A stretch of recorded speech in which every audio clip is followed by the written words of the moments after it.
Queridos académicos, queridos amigos de la Real Academia de Ciencias Económicas y Financieras, es mi mayor orgullo y máximo placer presentarles hoy a esta figura señera que es el Premio Nobel y académico de nuestra Real Corporación, Joseph Stiglitz. Se trata de una esclarecedora intervención especialmente dedicada a nuestro equipo investigador, el Observatorio Económico Financiero, sobre la salida económica de la pandemia y los diferentes caminos que han seguido los Estados Unidos de América y nuestra Unión Europea para cambiar la fase depresiva del ciclo económico e iniciar la necesaria recuperación. Verán que Stiglitz es coherente con su moderno keynesianismo y que aboga por una intervención masiva de los bancos centrales para apoyar a los actores económicos frente a las incidencias pandémicas nocivas. Debo añadir con admiración hacia nuestro Nobel que no en vano es mentor de la responsable económica del gobierno Biden, Janet Yellen, por cuanto está ya anunciada aquí su idea de intervención que se está produciendo tal y como él la expone en este brillante Parlamento. Gracias, muchas gracias. It's certainly come back much more normal. It is so wonderful for us to see a new administration with a high level of competence, a commitment to institutions, to rebuilding the institutions that were so badly destroyed by the Trump administration. You can't have a government without competent people in the administration and people who are devoted to serving society. And Biden has recruited a large team of very competent people. So that's the good news. The bad news is that Trump still has a significant number of followers. When he ran for president back in 2016, he made the statement that he could shoot somebody on Fifth Avenue and his supporters would stay with him. It was a forecast. He tested that, and it is clear that his followers stick with him. But on the other hand, a large number of Republicans refused. And maybe that is also a message that's important, that there were Republican people in the state of Georgia who refused to change the votes, even under pressure. There were 7 Republican senators who voted for conviction. A large number, vast majority did not. But even then, they condemned what he did. He certainly has moved those issues to the front of his agenda. Inequalities of income, disparities across race, gender. The people he's appointed to his economics team, those are issues which are very core to their very being. So he's appointed people without that kind of commitment, who've done research in that area, who have advocated for that. So that makes me optimistic. So the difficulty getting it through Congress, there's not a large majority a bare majority in the Senate and a little majority in the House. And the Republicans are not committed to that agenda. So I don't want to say that it's going to be easy, but it's certainly at the core of his commitment. What one needs is to have redistribution and an economic framework that addresses the imbalances of power between workers and corporations. And unfortunately, the structure of the EU makes that difficult. So for instance, the taxation is still at the national level. But that means if a country imposes high taxes on corporations, they'll move. If they impose high taxes on individuals, many of them will move. And we've seen that actually happen. So the incongruence between free mobility of people and redistributive taxation and legislation trying to address the imbalances of power creates a contradiction. And Europe has not yet addressed that contradiction. What Apple and Google did in Europe was unconscionable. They claimed that all the profits they made in Europe were attributable to Ireland.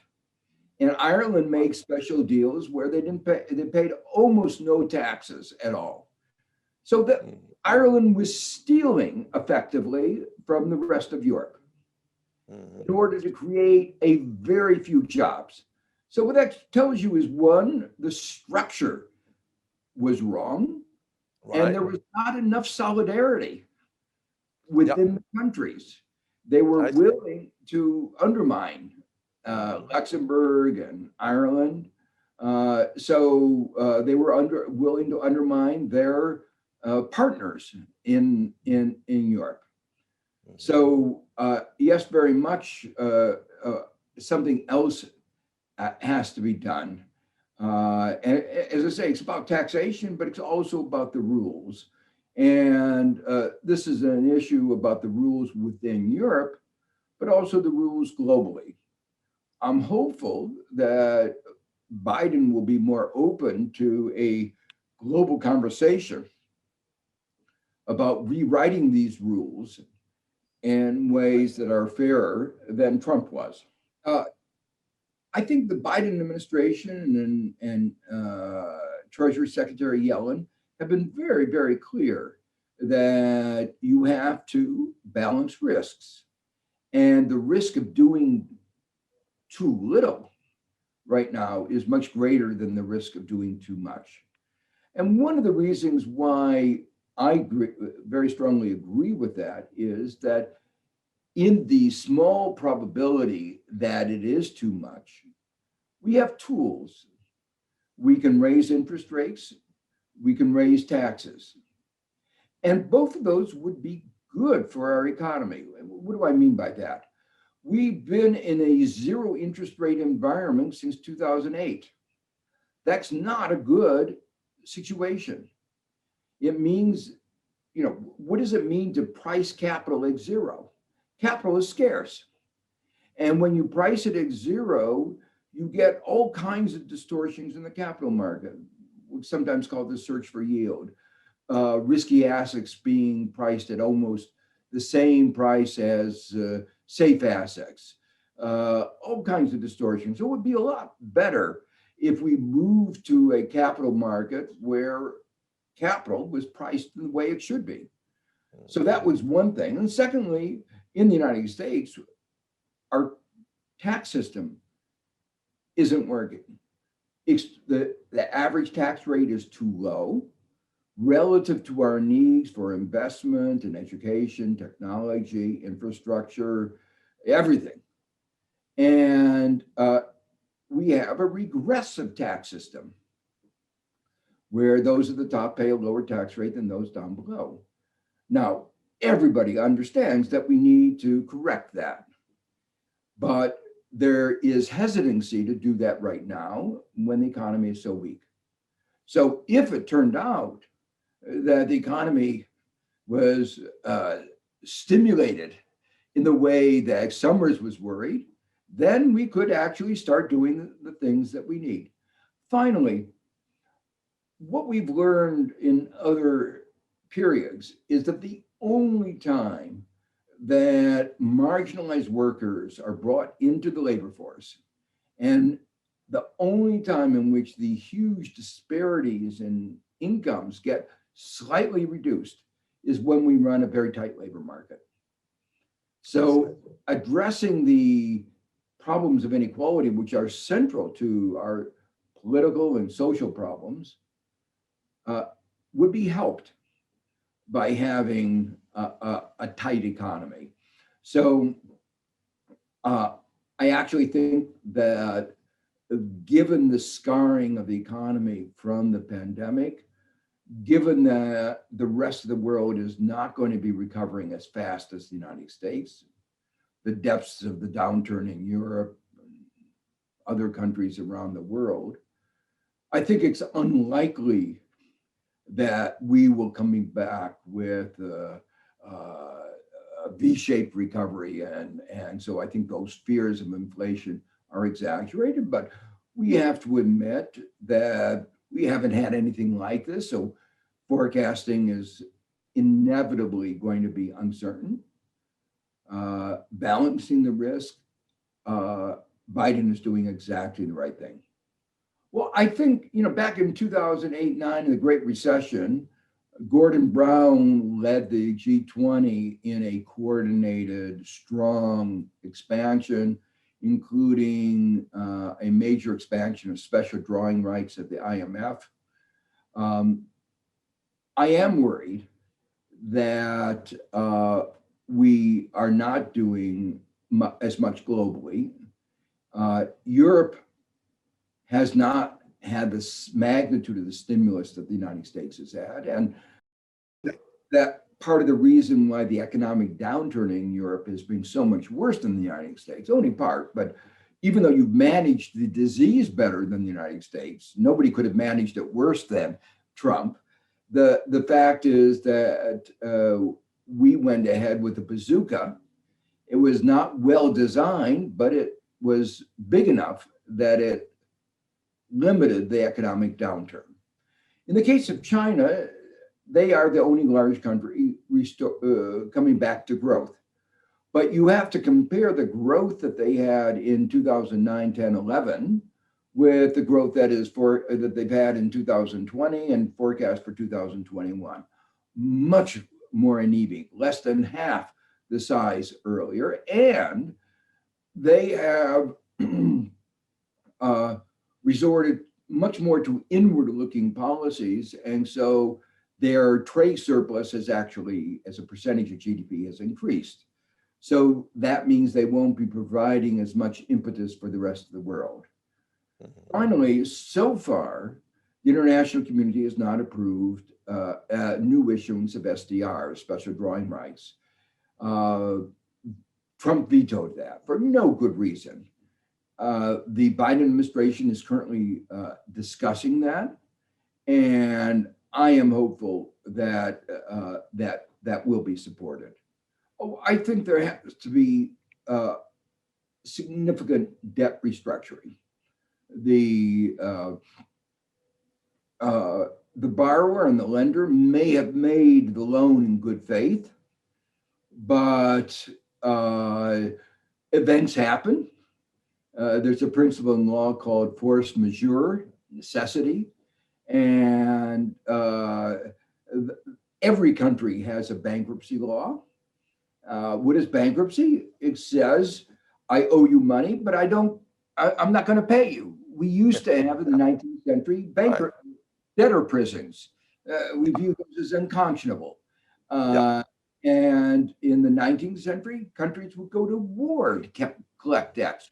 We think that that's unconscionable. That's not acceptable today. So historically, the debt restructurings have been too little and too late, resulting in enormous suffering. And the creditor doesn't get back any more. He would have gotten back more if they had managed it better. So I think there is a need for debt restructuring. I think the proposals of what are called debt for nature swaps are actually an important part of the possible way forward for some of these debt restructurings. So I hope that that will be part of the agenda going forward. There are many countries now that are precisely in that kind of situation. We had 40 years of these neoliberal doctrines of what I call market fundamentalism. There was a certain irony because they became fashionable with Reagan in the United States, Thatcher in the UK, and other people throughout Europe. Those ideas became fashionable just when economists were explaining why they weren't right.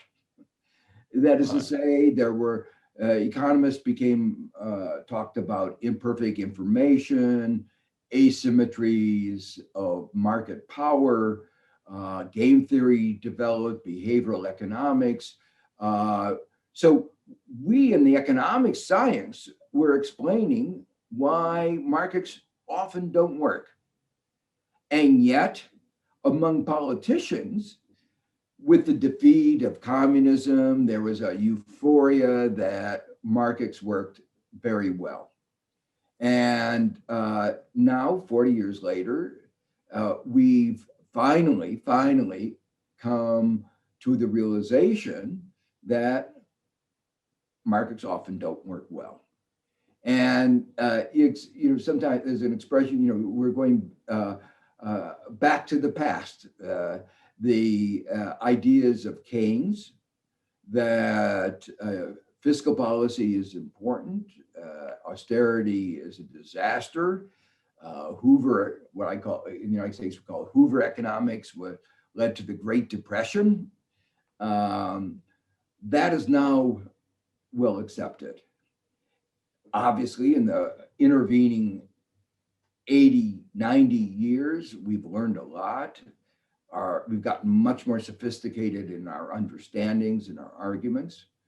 But in the spite of all that, the basic insight that fiscal policy can be an important instrument and that monetary policy in a downturn often doesn't work, those two insights are fundamental and are the two insights that Keynes had 90 years ago.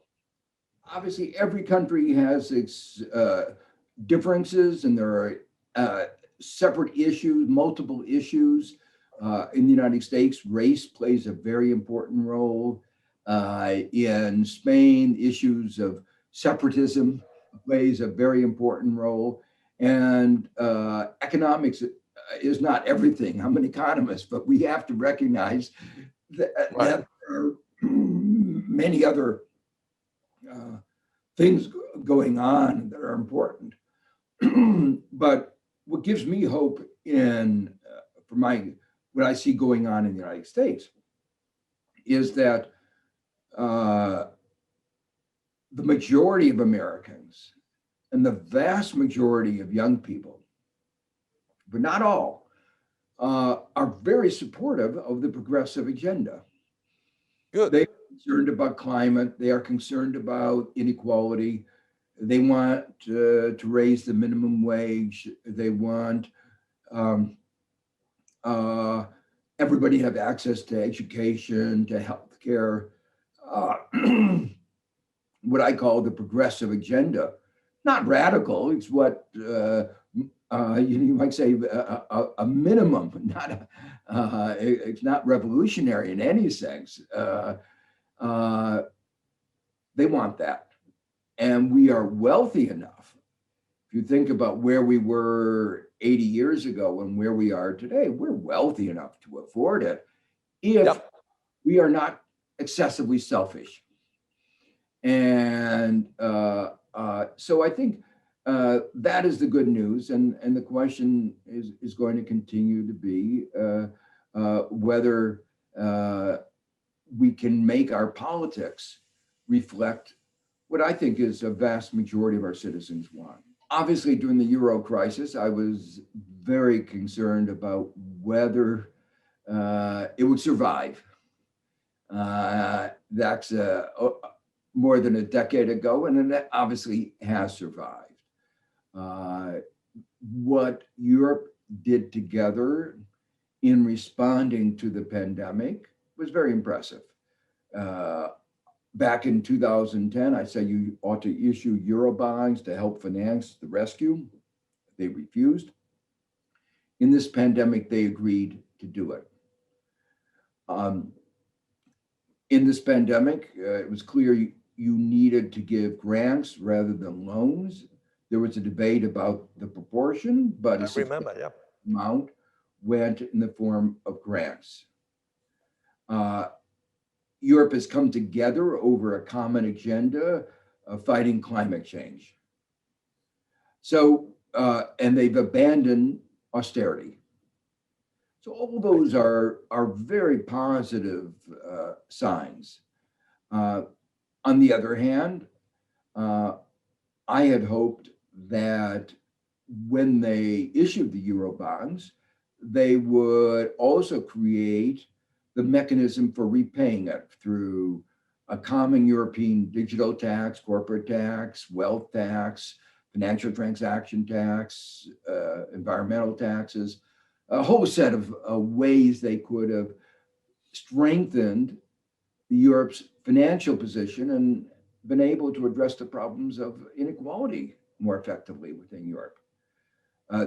They didn't do that. So I would say that what has happened in this pandemic is really cause for celebration, and holds up the possibility of a stronger Europe. But it's as everybody said back in the Euro crisis, it's a work in progress. I think you are absolutely right that the relying on monetary policy for stimulus, especially beginning with QE and going through the more recent policies, the major beneficiary is the market, the stock market, and the major owner of the stock market are the people at the very, very top, the 1%, the 1/10 of 1%. The bottom 50% own almost no stock, a little bit through retirement programs, but relatively little. So it increases inequality. The only justification is that when you don't have fiscal policy, it's the only game in town. And even a little of that trickles down into increased demand, and that's increased jobs, and then obviously helps ordinary people. But the alternative is fiscal policy. And fiscal policy directly, especially the way that it's being done by, proposed by Biden, puts money in the hands of people who really need it. And is exactly the opposite distributive effects of monetary policy. So and interestingly, it actually is much more effective because putting money in the pockets of the 1%, they don't spend very much of it. Yep. Putting money in the pockets of the bottom 50%, they spend almost all of it. So you get so much more bang for the buck. So both in terms of, you might say, moral justice, and in terms of economic effectiveness, the fiscal policy, if designed right, can be much more effective. Well, I always think that you need to both look at statistics and look with your eyes. And both, you often don't get a complete picture just looking with your eyes, but you often get a better feel for what is going on. And so you need both. And obviously concerns are unemployment, hidden unemployment. When I say hidden unemployment, there are often self-employed people, but they're working a third time, quarter time. There's a lot of disguised unemployment historically in Spain. One of the problems in Spain for many years, you might say the business model of Spain was too reliant on real estate bubbles, not adequately diversified. So you want to see what are people doing, the spirit of the country. Now, everybody, this is a very hard time everywhere. So that the lockdown has been hard, and particularly hard, I think, on societies that are more outgoing. It takes a different toll on different kinds of societies. So one aspect of the pandemic that was very personal is I live, you might say, the K-shaped aspect of this pandemic. The K-shape was the idea that those at the bottom suffered a lot. Yeah. Those at the top were able to continue with what they did in an ordinary way over Zoom. And so I was cloistered in my apartment, traveled more than I did normally in a virtual sense. I could be in India in the morning, Wow. China in the afternoon, New Zealand, Europe, all in one, Latin America, Argentina. Normally, I couldn't have done that. Normally, I would say, I'm sorry, I'm in China today. I can't be That's fun. tomorrow. But in one day, I could be on 3 continents. I could be in Africa. I could talk to people.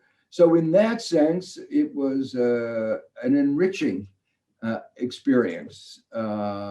And we have many conversations that enabled me to keep in touch with what was going on. But at the same time, one realized, you look at the data, what was going on, who was experiencing the brunt of the disease, who was losing their jobs. It was devastating here in the United States because it was so badly managed. And I think, we were talking earlier about the end of neoliberalism.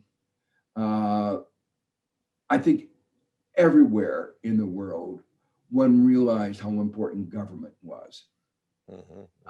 One realized that countries with good governments like New Zealand did really well. And countries with bad governments like the United States or Brazil did very badly. And I think everybody, we all constantly discuss what does it mean to have a good government? How do you get a good government? But it certainly changed, I think, the focus of a lot of our attention into realizing the importance of collective action, of externalities, of how do we live together as communities. Yeah, so this book was called Rewriting the Rules of the European Economy. And